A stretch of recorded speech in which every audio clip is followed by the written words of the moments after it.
It was important to me to send out some PPE, so I bought some from our distributor and sent it out to people that needed them.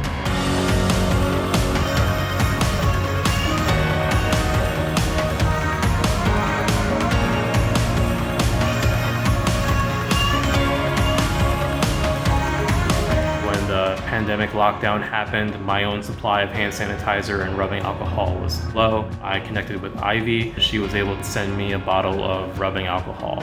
I went to the store to try to get paper towels, toilet paper, and cleansers, which of course I could not find any of those items.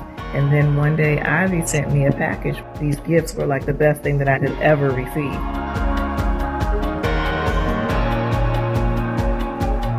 I will send out proposals to my clients and NDAs to my employees and contractors, and they'll fill it out and sign it, then send it back to me.